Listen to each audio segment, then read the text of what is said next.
No doubt about it. And Pete, let's talk about West Ham. Just one win in 5 Premier League matches, knocked out of the League Cup already. Big money was spent this summer, and it looks like Tim Steidten is the one who's going to take some of the blame. Can you tell us Yeah, about obviously that? it's been a disappointing start for West Ham. A lot of big expectations for the Hammers coming into this season after a really productive pre-season and the summer transfer window. I think they had the sixth highest net spend in Europe this summer, so you can't say that the manager hasn't been backed and Tim Steidten hasn't been backed by the owners as well, because the owners have put their hands in their pockets and they have spent the money on a number of high-profile signings this season. Obviously, some of those signings haven't worked out so far. We haven't seen the best of Nicholas Fulkrug just yet. Obviously, he's carrying an injury at the minute, but I still think once he gets fit and gets used to Premier League football, I think he will be an asset to that West Ham side. Max Kilman, who's a big signing for defence, he has struggled for form, it has to be said. Obviously, there's a lot of pressure on Kilman, I think, as well. Obviously, they've let Kurt Zuma go, Nea Figueroa leave as well, so they are quite short of defensive options. But so West Ham have been conceding a lot of goals, conceded another 5 to Liverpool in the Carabao Cup in midweek.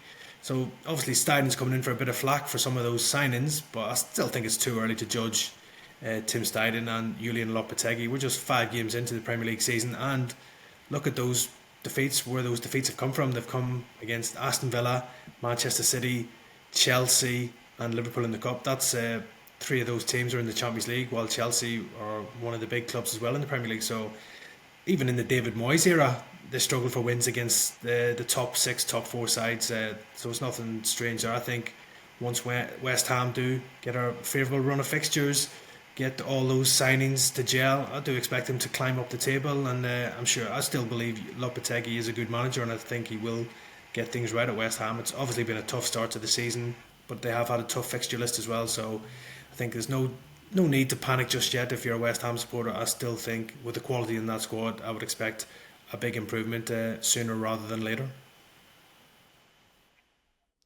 No doubt. And Paul, what do you think about the job Julian Lopetegui has done so far? Obviously, so many new players coming in, hard to get them to gel, but also with the money spent, there's an expectation. Where would your mind be as a player? Of course, there's going to be expectation because of the money spent and the change in the guard, if you like. I don't see anything different at West Ham to what I was watching last year under David Moyes, and I can't help but thinking, what would David Moyes have done if you'd have given him that money? If you'd have given him the backing, he's got the nucleus of the squad that he's got there. Interesting to see what players he would have brought in. But at the same time, I think everything's got a lifespan. I think, David Moyes was potentially coming to the end with West Ham as much as West Ham will come to the end with him. So that's a hypothetical conversation. As far as Lopetegui goes, I like him as a manager. I like the way that his teams have played in the past. And I was excited to see West Ham this year. And I think I probably, listen, I'm not by no means a West Ham fan, but I could echo the sentiments. I think there's been a lot of West Ham fans that are disappointed the way that the team started. One, because they haven't seen that much of a difference in performances. Results have certainly dipped. Fulkrug's a player I think that they've missed. He was a player I was really looking forward to seeing in the Premier League. Antonio at the moment, he's left him out. He's playing Jarrod Bowen up as a 9. They're just looking for something. Their season hasn't started yet, West Ham. They need to get their season up and running. The Kudus, Paqueta, Somerville, the front 3 in behind, whether it's Bowen or Antonio, I just, from a West Ham fan's point of view, and listen, I'll put Tottenham in this bracket, so West Ham fans don't think I'm just saying, oh, it's West Ham. I don't get why teams like West Ham and Tottenham change it up in the League Cup. I really don't. What else are you going to win? I mean, West Ham had a fantastic season when they won the Europa Conference League. Look at what that means to a fan. Look at what the journey the fans go on. And a trophy. There's so few trophies now that are not dominated by the so-called bigger teams. So, from Lopetegui's point of view, and Postecoglou did this last year with Tottenham, he changed it up at Fulham last year and they got knocked out of the League Cup.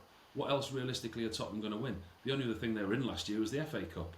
But they're not going to win the Premier League at the moment, the way that things are. So I just don't get, from all those West Ham fans that went up to Liverpool, they got soundly beaten 5-1. Paqueta's your best player. Start him, play your best team. At least have a chance of winning something. Obviously, there's no European competition for West Ham. The FA Cup's proven it's a lot harder to win than the League Cup. And like I say, I'll put Tottenham in that bracket. I'll put other teams that sit around, 4th to 10th in the Premier League.